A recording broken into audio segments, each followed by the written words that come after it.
The knock at the door came just after midnight. Myra's eyes snapped open. For a moment, she lay frozen beneath the heavy blanket, heart pounding against her ribcage like a trapped bird. The sound came again, 3 deliberate, almost elegant taps against the wooden door. Not frantic. Not hurried. Calm. Intentional. She sat up slowly, brushing the sleep from her eyes and listening. The room was still, except for the steady ticking of the wall clock and the gentle whir of the ceiling fan. The kind of silence that felt unnatural. Held in place, almost waiting for something. She reached for her slippers, her fingers trembling just slightly. Maybe it was nothing, a dream, or some neighborhood kid playing a prank. But deep in her bones, she knew this was no ordinary night. The hallway was dim. As she walked towards the main door, the darkness around her seemed to shift. She passed framed photos on the wall, a smiling wedding portrait of her and Karen, now 15 years old. A family vacation photo from Darjeeling. Their old cat, Whiskey, who had passed 2 winters ago. She hadn't taken any of them down. Even after everything. She reached the door and peered through the peephole. Nothing. Just the glow of the street lamp casting a long, eerie shadow across the front porch. She hesitated. Open it, something whispered in her mind. When she finally did, there was no one standing there. The empty night stared back at her. But on the welcome mat, perfectly centered, was a single cream-colored envelope. No name. No stamp. Just one word on the front, written in tiny, meticulous handwriting. Truth. She looked around again, half expecting someone to leap from the bushes or appear from the darkness, but the street was deserted. The silence was too complete. No chirping crickets. No stray dogs barking. Just the dull hum of the street lamp and the letter staring back at her. With hesitant fingers, she picked it up and stepped back inside, locking the door behind her. For a moment, she stood in the living room, envelope in hand, unsure whether to open it. Something about the way it had arrived, the timing, the quiet knock, the anonymity, it felt less like a message and more like a warning. But curiosity, like it often does, outweighed fear. She slid her finger under the flap and unfolded a single sheet of paper. The handwriting inside was different, hastier, almost like it had been written in a rush. But the message was unmistakably clear. He lied to you from the start. The money wasn't his to claim. And he's not who you think he is. Mira sat down heavily on the sofa. Her hand trembled as she reread the letter, again and again, as if the words might change on the 4th or 5th try. But they didn't. They never do. Just 3 weeks ago, everything had been normal. Ordinary. Predictable. She and Karen had been married for 17 years, not without arguments, not without disappointments, but also not without love. Or so she thought. He had been a schoolteacher. Passionate, if a bit tired of the system. They lived in a rented flat on the east side of the city, saved for groceries, rarely ate out, and watched the same reruns of old sitcoms every weekend. They had no children, a heartbreak Mira had learned to carry quietly, but they had each other. Then the letter from the lawyer arrived. Some uncle of Karen's, a man she'd never even heard of, had passed away in England. And, by some twist of legal fate, Karen had inherited a fortune. Not just some land or a modest sum, but an actual fortune. Old money. Properties. Bonds. Assets in banks Mira had never heard of. Karen had laughed when he read the details. It's absurd, he told her that night. Like something out of a movie. We've been scraping pennies for years, and suddenly I don't even know what this makes me. Rich, she'd whispered, still trying to process it. It makes you rich. They celebrated that night. Ordered Chinese food, drank the last of their wine, and for the first time in years, Mira felt something close to giddy. But in the days that followed, something began to shift in Karen. He smiled less. Spent hours on calls he refused to explain. Disappeared without notice, claiming to meet with lawyers, bankers, family advisors. When she asked questions, he deflected. Then one morning, he left. No fight. No warning. Just a simple note on the kitchen table. You deserve better than this. I need space. Don't wait for me. That was a week ago. And now, this letter. She stared at it in the dim light, mind racing. The idea that Karen had lied about the inheritance, or worse, stolen it, was impossible to believe. Wasn't it? He wasn't that kind of man. He couldn't be. But then again, how well did she really know him? She stood up, suddenly restless. The walls felt closer now. The silence, heavier. She moved to the kitchen, filled a glass of water, and looked at her reflection in the dark window above the sink. The face staring back at her looked older than she remembered. Tired. Weathered. Not just by time, but by betrayal. She thought about calling the police. Or the lawyer who'd sent the original inheritance documents. Or even her sister, who had warned her years ago that Karen was too smooth, too smart, too quiet. But instead, she sat back down and read the letter again. He's not who you think he is. Who was he, then? And who had sent this? Suddenly, she remembered something, a strange moment from earlier that week. 2 days after Karen had left, a man had come to the door asking for him. Middle-aged, polite, with a faint accent she couldn't quite place. When she told him Karen wasn't home, the man had hesitated, then asked, "Are you sure?" "I was told he lives here. We have unfinished business." He hadn't left a name. Now the encounter took on a whole new weight. Mira got up and went to Karen's old study, a small room they barely used anymore. When she flicked on the light, the dust on the desk was untouched.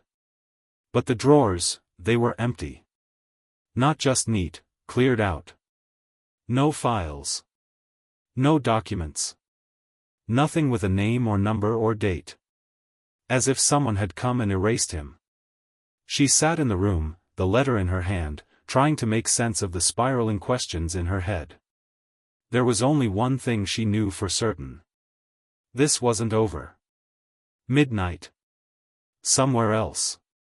Across town, in a dimly lit hotel room, Karen stood before a mirror, adjusting his tie. The room was Spartan. No suitcases. No personal items. Just a sleek laptop on the desk beside an unmarked black briefcase. A news channel murmured in the background. He glanced at his reflection, calm, polished, unreadable. Then his phone buzzed. A message. She received the envelope. Clock starts now. He stared at the screen for a moment, then typed one word in reply. Good. He slipped the phone into his pocket and picked up the briefcase. Back at Myra's house, the wind howled softly through the trees. She sat in the dark, the letter on the coffee table before her, phone in hand, hovering over the keypad. She didn't know who to call. Or what to say. But deep in her gut, something had shifted. This wasn't just a broken marriage. Or a mystery inheritance. This was a web. And she was already tangled in it. 1. Mira didn't sleep that night. She tried, laying back in bed, eyes wide open, staring at the ceiling, but her mind wouldn't stop racing.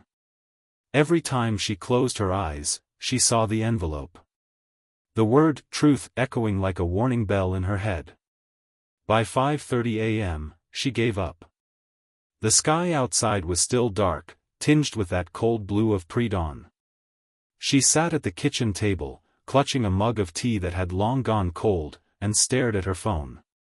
She had saved Karen's number under K, a habit she'd picked up early in their marriage when everything felt like a secret code only they shared. She hadn't deleted it. Couldn't bring herself to. Her thumb hovered over the screen. Call him. Don't call him. Call him. She tapped. It rang once. Twice. Then voicemail. You've reached Karen. Leave a message.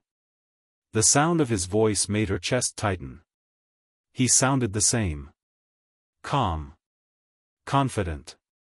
Distant. She didn't leave a message. 2. By mid-morning, Mira was pacing. There was only one logical place to begin, the lawyer who'd sent the inheritance papers. A man named Rajiv Malhotra, based in Delhi. Karen had flown out to meet him weeks ago, but Mira had never spoken to him directly.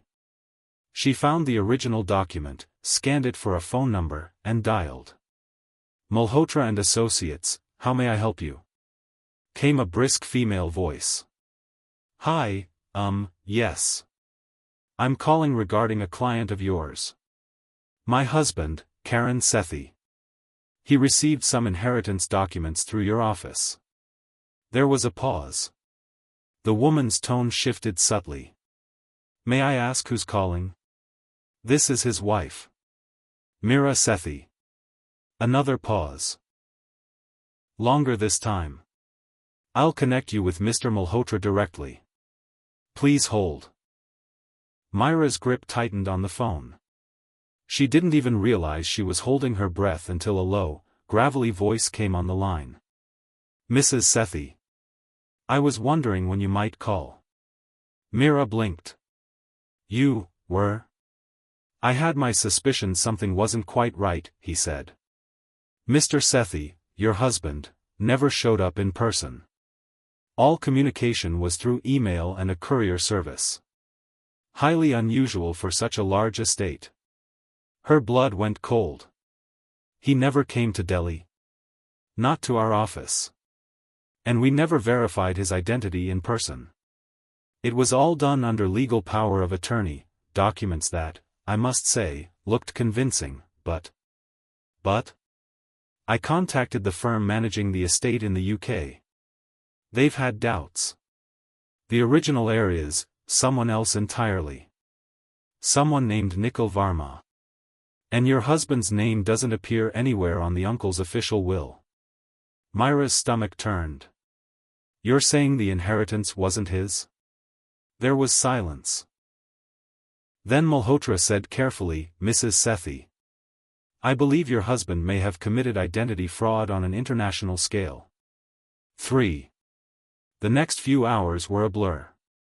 Mira printed out everything she could find, bank statements, documents from the lawyer, even old photos of Karen that might have shown something she had missed. There wasn't much. He had always been private. Not secretive exactly, just guarded. He had friends, but not close ones. Stories from his childhood, but no photos. He spoke often of his late parents, but she had never met any extended family, no cousins, no aunts, no one. She had filled in the blanks, assuming he was just estranged from them. Now, the blanks were screaming. She went into his closet and found it mostly empty. She hadn't noticed before, too stunned by his sudden departure to process the details. But now she realized, he hadn't packed in a hurry. He'd taken specific things. Clothes. Documents. Even an old black notebook he used to carry when they first met. Then she remembered something. His old laptop. It had been out of commission for months, replaced by a new one, but Mira had insisted on keeping the old one as a backup.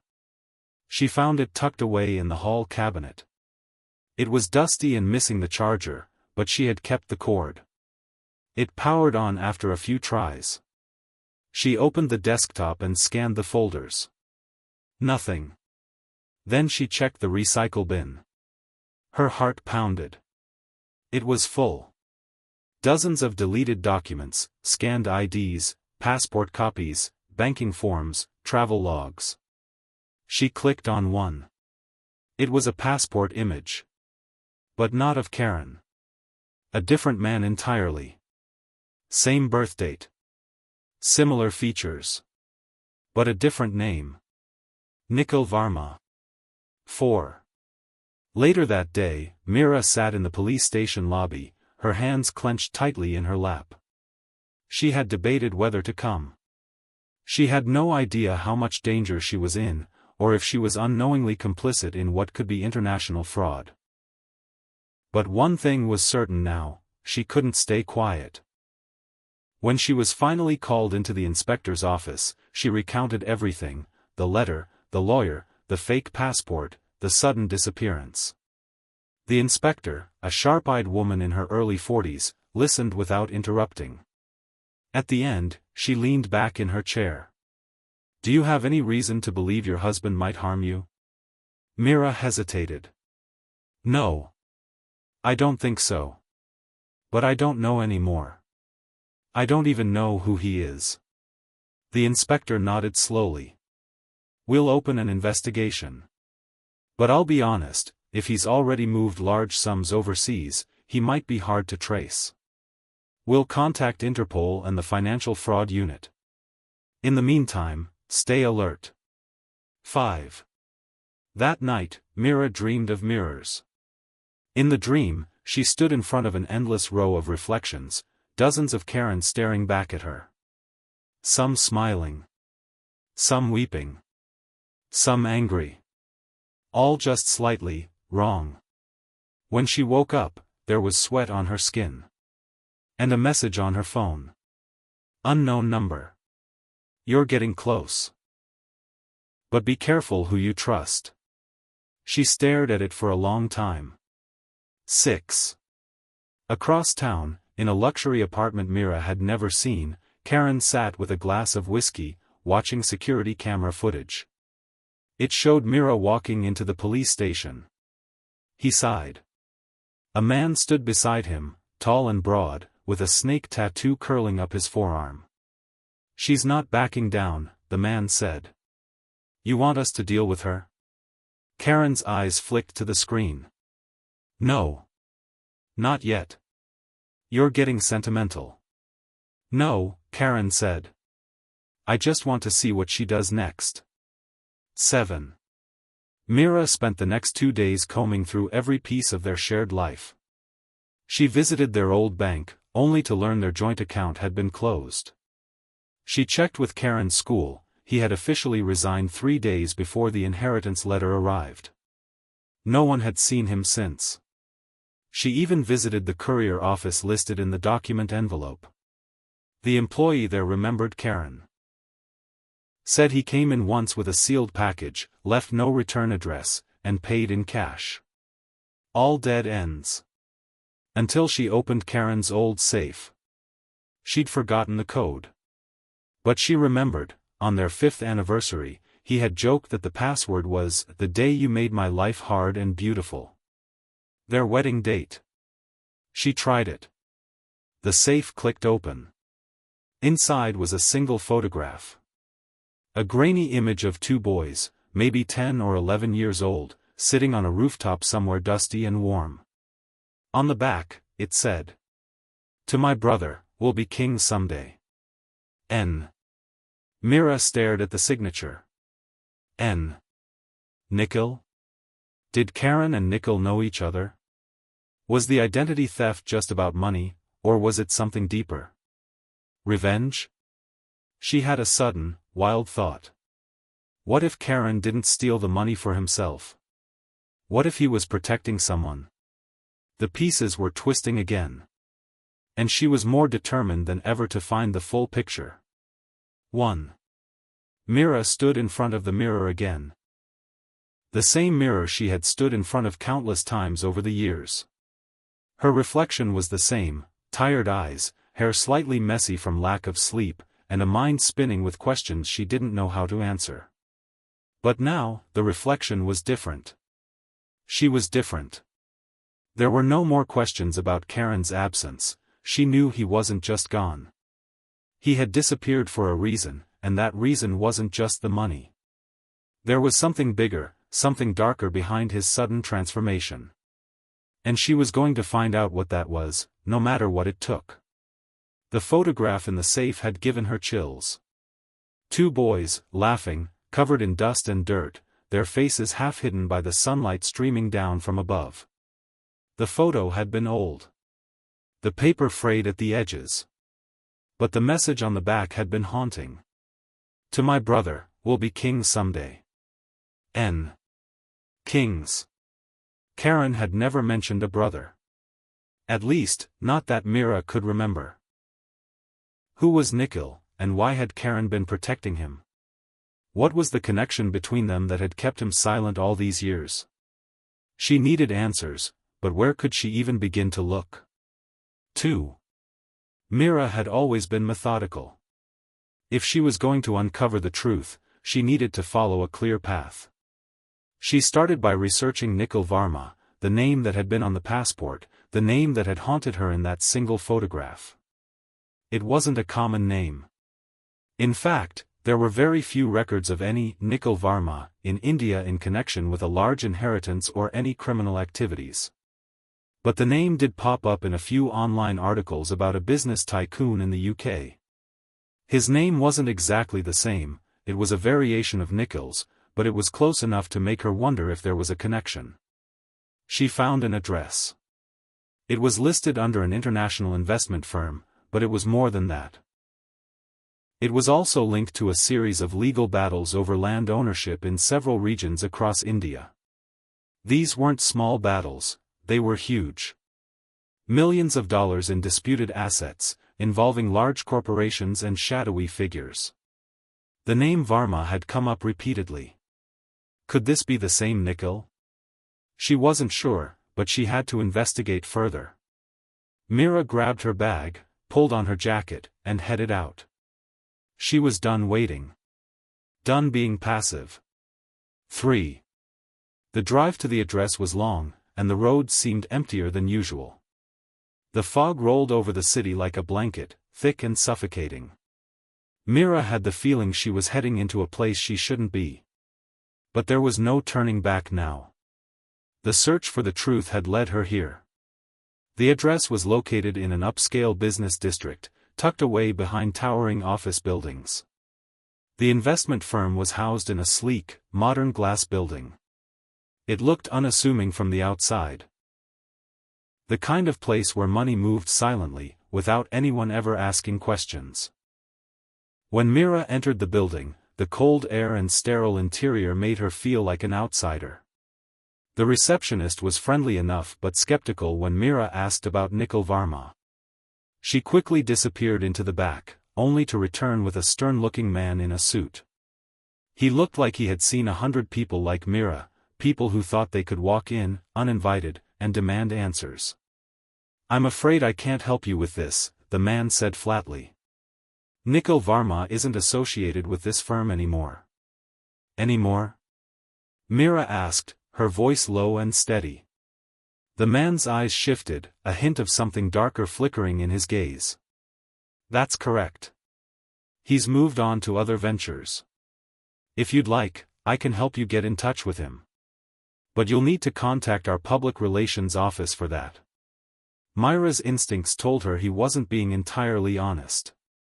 He knew something he wasn't sharing. But she couldn't press him further, not here. Not now. Instead, she smiled and thanked him, then made her way out of the building. The entire encounter left her feeling more unsettled than before. Nikhil Varma's name was too big, too entrenched in this world of high-stakes business, for someone like her to get close to easily. But she wasn't giving up. 4. As Mira sat in her car, staring at the glass building, her phone buzzed in her pocket. The message was brief. "Unknown number. You're getting too close. Stop digging." She froze. The voice in her head had been right. Someone was watching her. They knew she was onto something, and they were threatening her to back off. But that wasn't an option anymore. The more she learned, the more dangerous it became, and the more determined she was to uncover the full truth. She didn't reply. Instead, she drove back to her apartment, her heart pounding with the realization that she was in over her head. She was no longer just looking for answers. She was being dragged into something far more complicated. 5. That night, Mira couldn't sleep. She kept replaying everything she'd learned about Karen and Nickel. There was a connection there. She could feel it. She just had to figure out what it was. The phone rang just before dawn. Her heart skipped a beat. It was an unfamiliar number. "Mira?" the voice on the other end asked. It was a man's voice, low and clipped, as though he'd been waiting for her to pick up. "Who is this?" she demanded, sitting up in bed, suddenly wide awake. "My name is Rajan," the voice said. I'm an old friend of Karen's. We need to talk." Myra's pulse quickened. This was it. This was the break she had been waiting for. "Where are you?" "I'm in the city," Rajan said. "But this isn't something I can say over the phone. Meet me at the park near your place in an hour. Don't tell anyone." Then the line went dead. 6. Mira met Rajan in the park, her heart racing with anticipation. He was sitting on a bench in the early morning mist, wearing a jacket that was too large for him. He looked like someone who had been through a lot, and Mira couldn't help but feel that she was about to hear something that would change everything. He stood when she approached, and his eyes darted around quickly, as though he expected someone to be watching. "Rajan," Mira said cautiously. "What do you know about Karen? What's going on?" He looked at her for a long moment before speaking. "I'm not supposed to tell you this. But you need to understand something. Karen isn't who you think he is." Myra's breath caught in her throat.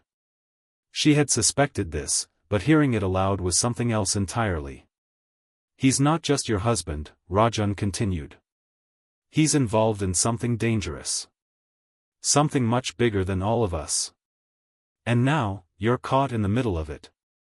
Mira stared at him. "What are you talking about? Do you remember when Karen suddenly came into all that money?" Rajan asked, his eyes intense. "That was never meant for him. It was meant for someone else. Someone who went missing years ago, someone you might not even know exists." "Who?" Mira asked, leaning in. "Who is he?" Rajan paused, as though debating whether or not to tell her. "Karen's real name isn't Karen Sethi," he said quietly. "It's Nikhil Varma." Myra's world tilted. "No.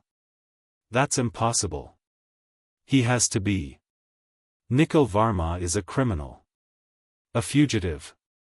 His brother, the man who was meant to inherit that fortune, died under mysterious circumstances. And Karen, or Nikhil, took his place." Myra's mind raced. Everything she had believed about her life, about her marriage, was suddenly crumbling before her eyes. "Why would he do that?" "Because he's been running from his past for years," Rajan said, voice low. "And now, that past is catching up with him. You're in danger, Mira. You need to get out of this before it's too late." Mira stood frozen, the weight of his words crashing down on her. "What do I do now?" Rajan looked her in the eyes. "Find him. And make him answer for what he's done." 7. Mira didn't have a plan. But she knew one thing: the game had changed. And she wasn't walking away. She was going to find Karen, or Nikhil, and force him to face the truth. Everything depended on it. 1. Mira didn't hesitate. By the time she left the park, the morning fog had cleared, but the sense of dread in her chest had only grown. Rajan's words echoed in her head: Karen's real name is Nikhil Varma. The implications were staggering. Everything she thought she knew about her marriage, her life, had been a lie. Karen, the man she had married, was not who he said he was.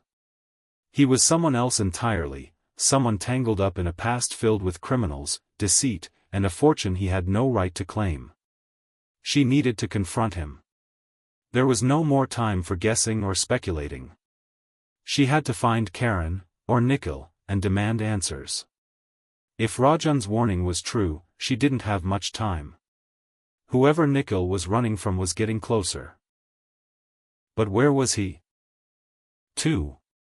Myra's first stop was the apartment they had shared. She stood outside the building for a moment, her mind swirling. Karen had been gone for days, but the feeling of his absence, of his deception, still weighed heavily on her. The doorman barely recognized her anymore. She hadn't realized just how much had changed in the short time since Karen had left. It was almost like the apartment had been stripped of its soul, emptied of everything that once felt familiar. She hadn't expected it to feel like this, cold and hollow, like a memory from a past life. Inside, the apartment was as she remembered, clean, modern, but something was missing. The pictures of the two of them together had been taken down. The familiar clutter of his things, his shoes by the door, his jacket thrown over the couch, was nowhere to be found. The space felt alien. Like a shadow of what it had once been. Mira moved to the bedroom, her breath coming in shallow bursts. She needed to find something. Anything that would point her toward where Karen had gone. The closet was nearly empty, but there, behind the neatly hung clothes, was something she hadn't noticed before, a large, weathered suitcase. It was tucked away in the corner, its lock rusted with age. She kneeled down, hands trembling, and tried to open it. It was a struggle, but after a few minutes, she pried it open. Inside, she found a mess of old letters, photographs, and documents. Her heart sank as she picked up a photograph, a picture of Karen, or rather Nikhil, standing beside a man who looked like an older version of him. Both of them were dressed in formal clothes, but there was an intensity to their expressions. They were standing next to a luxury car, and in the background, the landscape looked familiar, the mountains of northern India. There was something unsettling about the photo. The two men seemed too close. Too intimate. As if they were part of something much darker than she could comprehend. She turned the photo over. The name written in faded ink on the back made her stomach drop. Ravi, always with you. Your brother, Nikhil. Her heart raced. Ravi? This was the first time she had heard that name. Who was Ravi? And why had Karen, Nikhil, kept this photograph hidden away for so long? She needed to find out. 3. Mira didn't wait. She couldn't afford to. She immediately called Rajan. He picked up after the first ring. I found something, she said, her voice tight. Who is Ravi? There was a pause on the other end. Ravi. He's Nikhil's brother. The one who was supposed to inherit everything. The reason Nikhil took his place. It's a long story, Mira, but you need to hear it. Nikhil, he's not just a fugitive. He's also running from his past. And that past is connected to Ravi. Myra's heart skipped a beat. What happened to Ravi? You wouldn't believe it if I told you, Rajan replied, his voice low. But you're right to ask. Ravi is dead. And Nikhil has been hiding that fact for years. He took his brother's identity and the inheritance. And now, it's all coming back to him. 4. Ravi's death was no ordinary tragedy. Rajan explained everything in a hushed voice, careful not to let anyone else overhear. Years ago, Ravi and Nikhil had been inseparable. The two brothers grew up in a world of wealth and power, connected to a network of corrupt businessmen, politicians, and criminals. But something had gone terribly wrong.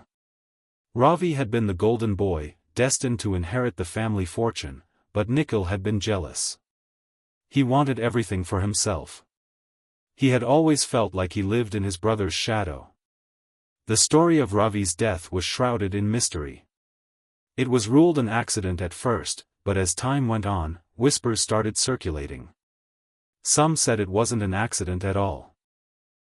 Some believed that Nickel was responsible for his brother's death, that he had pushed him out of the way to claim the inheritance and everything that came with it. But no one knew for sure.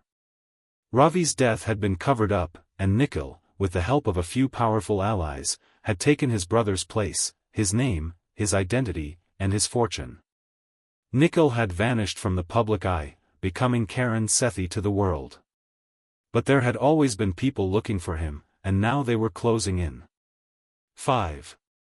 As Rajan spoke, Mira felt the weight of everything crashing down on her. The Karen she had loved, the man she had married, was nothing but a facade. He had been running from the law for years, hiding behind a new name, trying to outrun his past. And now, that past had found him. Her heart ached as she realized that everything, the love they had shared, the life they had built, had been based on lies. Karen hadn't been the man she thought he was.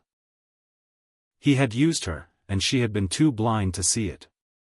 Where is he now? Mira asked, her voice trembling. Rajan hesitated. I don't know. But there's one place he might be, an old house up north, near the mountains. That's where he and Ravi grew up. It's abandoned now, but Nickel might have gone back there to hide. It's the only place he knows he can be safe. Mira didn't need any more convincing. She was going to find him, no matter the cost. She wasn't just looking for answers anymore. She was looking for justice. 6. The journey up to the mountains was long and grueling. The landscape seemed to stretch on forever, the roads winding through dense forests and steep cliffs. Mira drove in silence, her mind consumed by everything she had learned. The image of Ravi's photograph haunted her, the thought that Karen, the man she had shared so much of her life with, was capable of such deception, such betrayal. By the time she reached the small town near the mountains, the sun was beginning to set. She didn't know what she expected to find, whether Karen would be there, waiting for her, or if the house was nothing more than an empty shell of the past.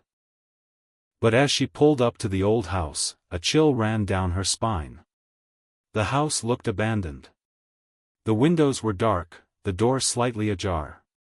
Yet something about it felt alive, as though someone was inside, watching. Mira stepped out of the car, her heart pounding in her chest. She approached the house cautiously, her footsteps crunching on the gravel path. The air was thick with tension, as though the house itself was holding its breath. She reached the door and pushed it open. Inside, the silence was deafening. 7. The house was eerily quiet. Dust had settled over everything, the furniture, the floors, the walls. But there was something about the atmosphere that made Mira's skin crawl. It was as if time had frozen here, as if nothing had changed since the last time Nickel had set foot inside. She wandered through the rooms, searching for any sign of Karen, or Nickel. And then, in the back room, she found it. A journal.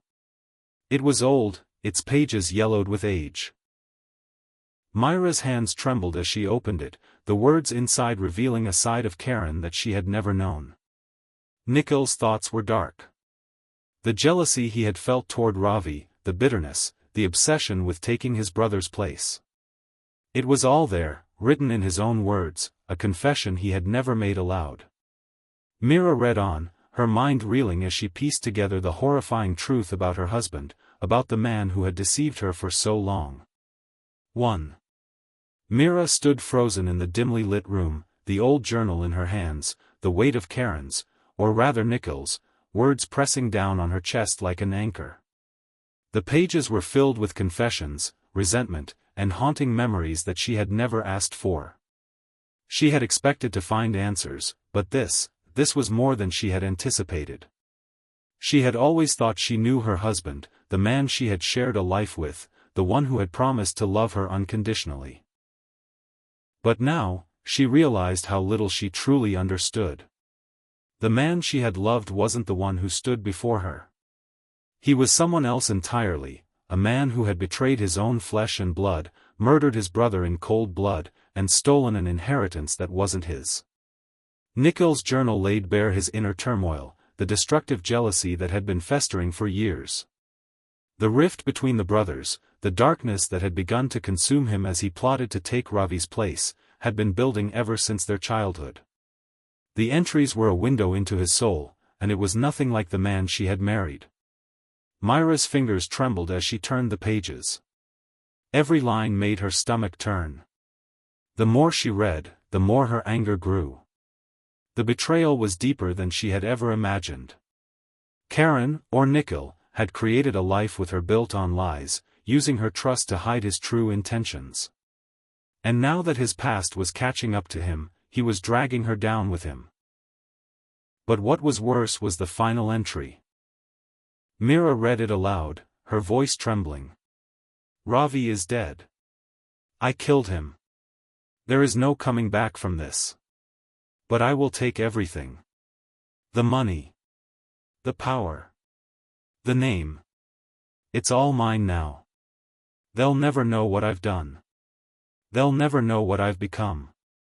I will erase my past, and they will all pay for their ignorance. Myra's hands shook as she closed the journal. The words seemed to burn into her mind. She had been married to a killer, a man who had taken everything from his brother. He had killed Ravi, taken his place, and lived a lie for years, all for power, for wealth, for control.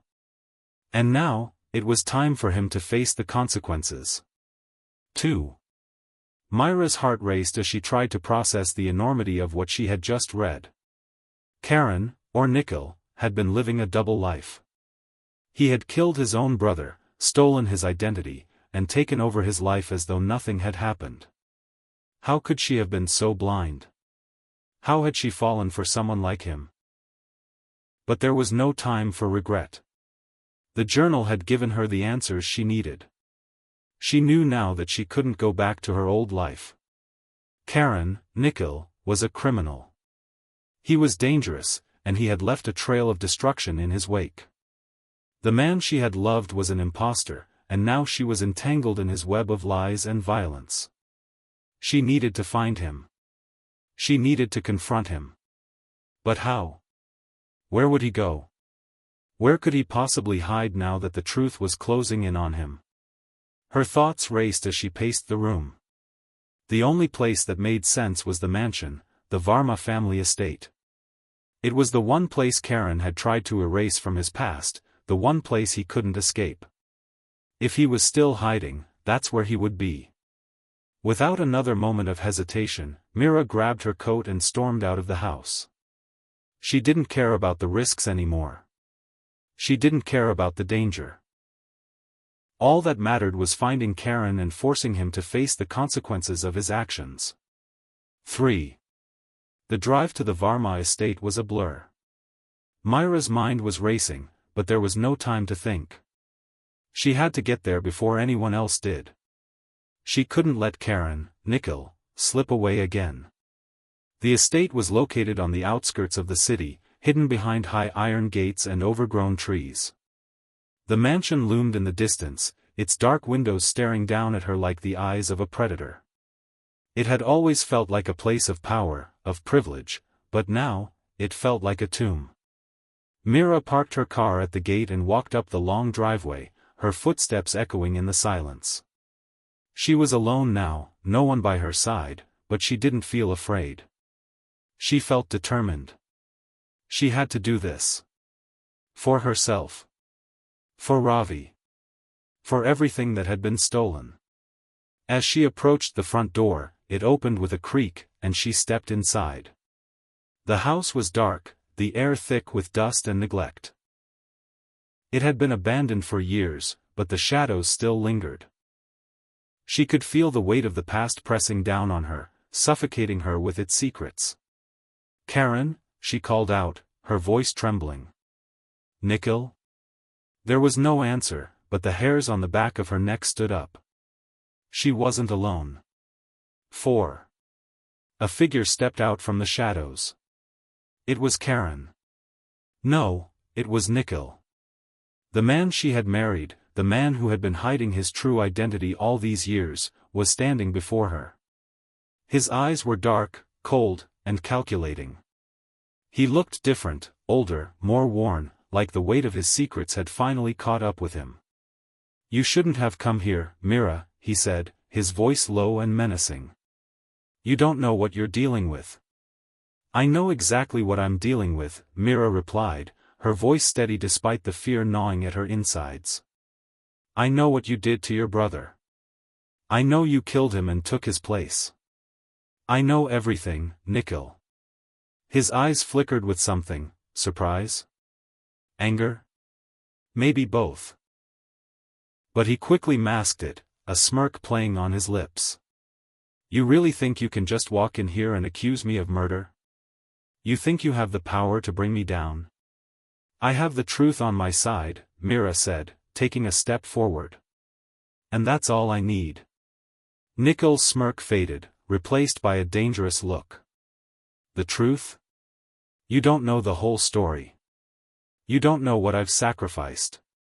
I did what I had to do to survive. You killed your brother." Mira shouted, her voice breaking. "You stole everything from him. From everyone." Nikhil took a step toward her, his expression hardening. "You think you can judge me? You think I care about what you think?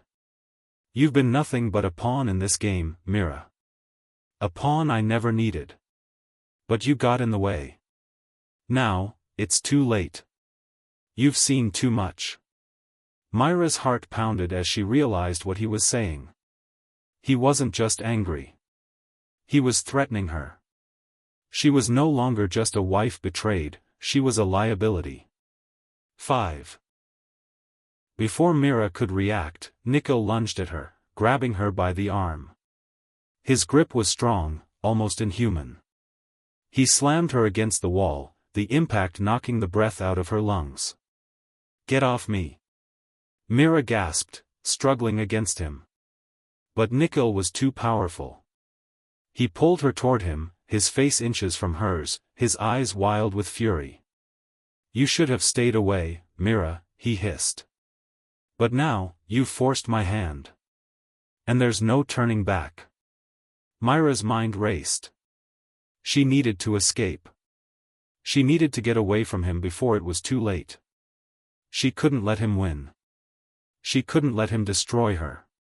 With a burst of adrenaline, Mira kicked him in the chest, sending him stumbling backward. She didn't waste a second. She bolted for the door, her heart pounding in her chest. She could hear Nikhil's footsteps behind her, his angry shouts growing louder as he chased after her. But Mira didn't stop. She ran as fast as she could, the sound of his footsteps growing fainter as she reached the gate. And then, just as she was about to step outside, a car screeched to a halt in front of her. 6. The door opened, and Rajan stepped out, his eyes locked onto hers. "Get in," he shouted. Without hesitation, Mira jumped into the car, and Rajan slammed the door shut, peeling out of the driveway before Nikhil could catch up. As they sped away from the estate, Mira breathed a sigh of relief. But there was no time to celebrate. The truth was out, and Nikhil was going to fight back. He was dangerous, and now, he had nothing left to lose. But Mira had something he didn't. She had the truth. And she wasn't going to stop until he faced the consequences of his actions. 1. The car sped down the winding road, the tires skimming over the wet pavement as if trying to outrun the storm behind them. Mira sat in the passenger seat, her mind reeling, her thoughts still tangled in the mess of betrayal, lies, and the horrifying truth about Karen's, or rather, Nikhil's, past. The pain of it all was almost unbearable. But there was something else now, something sharper, a new sense of resolve. Rajan, driving with an intensity that mirrored her own turmoil, glanced at her. "Mira, we can't keep running from him. Nikhil is dangerous. He won't stop until he gets what he wants." "I know," Mira replied quietly, her voice tight with emotion. "But I can't let him get away with it. He has to pay for what he's done, to Ravi, to me, to everyone." Rajan nodded, his expression grim. "I've got a plan. We'll need help." People who know how to deal with this kind of thing. Mira didn't ask what kind of people Rajan meant. She didn't care. All that mattered now was stopping Nikhil. She didn't know how far he was willing to go to protect his empire, but she wasn't afraid anymore. She had nothing left to lose. And she wasn't going to let him destroy any more lives, especially not hers. The night was closing in, and the rain began to pour harder, the world around them sinking into darkness. But Myra's resolve burned brighter than ever. 2. They reached the safe house, a secluded cabin on the outskirts of the city, hidden away from prying eyes. Rajan led her inside, and she could see the urgency in his movements. He was preparing for something. Whatever his plan was, it was coming together, and it needed to happen fast. Inside, the air was thick with tension. A few people were already there, their faces hidden under dark hoods, their presence unsettling in its silence. Mira felt a pang of uncertainty, but she pushed it aside. She had no time for doubt now. This was the only way forward. Rajan, what's the plan? Mira asked, her voice steady, but her heart racing. We have to go to the authorities, Rajan said, his voice firm. But we can't trust them all. Some are still loyal to Nikhil's family. We need leverage. A way to make them listen. Myra's eyes widened. You mean, blackmail? Rajan's lips twisted into a thin smile. But there was no humor in it. Not exactly. More like a guarantee. Something that ensures we have a fighting chance. Mira was about to ask what he meant when a sharp knock on the door interrupted her. Everyone in the room tensed, their hands instinctively reaching for weapons hidden under their jackets. Rajan moved quickly, signaling for everyone to stay low. He crept to the door, peering through the peephole, and then opened it slowly. A man stepped inside, tall, dark-eyed, and with a sense of quiet menace about him. He was one of Rajan's contacts, Mira realized. She had seen him once before at a gathering. Is it done? Rajan asked. The man nodded, his face unreadable. It's done. We've got what we need. The proof, the connections, everything. It's time to move. Rajan turned to Mira. This is it. The final step. Myra's pulse quickened. This was it. Everything would either fall apart or fall into place. The only thing left to do was confront Nikhil, and expose the truth. 3. By the time they had everything in place, the rain had turned into a torrential downpour, as though the world itself was trying to wash away the sins that had been committed. The night felt alive with tension, every shadow hiding potential danger. Mira stood by the window, staring out at the sheets of rain that blurred the world beyond. Her thoughts wandered to the past. She thought about her marriage to Karen. She thought about the life they had built together, the vacations, the laughter, the quiet moments of love. And then she thought about how it had all crumbled. How it had been nothing more than a lie. Could I have known? She shook her head. It didn't matter now.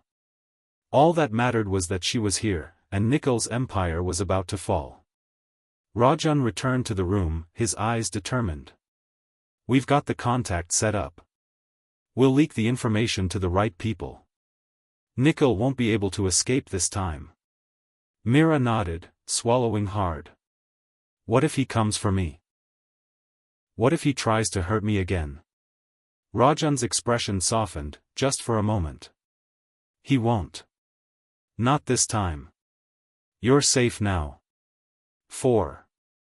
They waited in silence, the minutes stretching like hours. Mira felt every second of it, her mind racing as she went over everything again, the betrayal, the lies, the murder, the stolen fortune. Everything had led up to this moment. And as much as she wanted to believe that this would be the end, a nagging feeling remained in her chest. What if Nikhil had anticipated this? What if he was already preparing to fight back? It was then that the phone rang. Myra's stomach twisted with unease as Rajan picked it up. He listened for a moment, his face unreadable, then nodded. "It's done. We've made contact with the authorities." But as he hung up, the air in the room thickened, a new sense of danger creeping in. "They know," Rajan muttered under his breath. Myra's heart stopped. "What do you mean, they know?" Rajan didn't answer immediately. He walked over to a table, his hands clenched into fists. "Nikhil. He knows we've been moving against him. The leak, he's already tracing it." Myra's pulse spiked. "What do we do now?" Rajan turned, his face set in stone. "We fight back. We give them everything we have. And we make sure that he has no way out." 5. The safe house had been compromised. Myra's heart pounded as she heard the distant sound of vehicles approaching, the rumble of engines growing louder with each passing second. They were coming, and they were coming fast. Rajan's eyes flickered to the door. "We don't have much time. Get ready." Mira felt her hands tremble as she followed him down a narrow hallway, her thoughts spinning with fear and adrenaline. She wasn't ready for this. She wasn't ready for the confrontation that was coming. But there was no turning back now. As they reached the back exit, Myra's phone buzzed in her pocket. It was a text from an unknown number. "You can't stop me, Mira. It's too late. The game has already begun." The message sent a cold chill down her spine. Nikhil was already here. Without another word, Rajan handed her a small, black device. "This is a signal jammer," he said quickly. "It'll block their communications for a while. Use it if we need to buy time." Mira nodded, taking the device from him, her mind already spinning with what had to happen next. 6. It wasn't long before Nikhil's men arrived at the cabin, guns drawn and faces cold with malice. They stormed through the front door, shouting orders, but Rajan and his team were ready. The sound of gunfire rang out, followed by the sharp command to move. Mira ducked low, staying out of the line of fire as the chaos unfolded around her. This was real. This was the moment she had been preparing for. Nikhil's voice cut through the noise.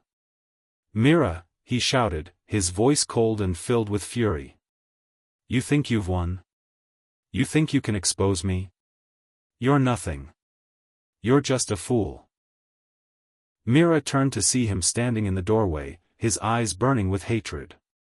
"You were never supposed to be part of this, Mira. But now that you've ruined everything, you'll pay for it." "You're the one who will pay, Nikhil," Mira shouted back, her voice unwavering. "This ends now." Rajan moved quickly, his team taking position, while Mira advanced toward Nikhil. The tension in the air was palpable, the final confrontation imminent. But as Mira and Nikhil stood face to face, she realized that the war was far from over.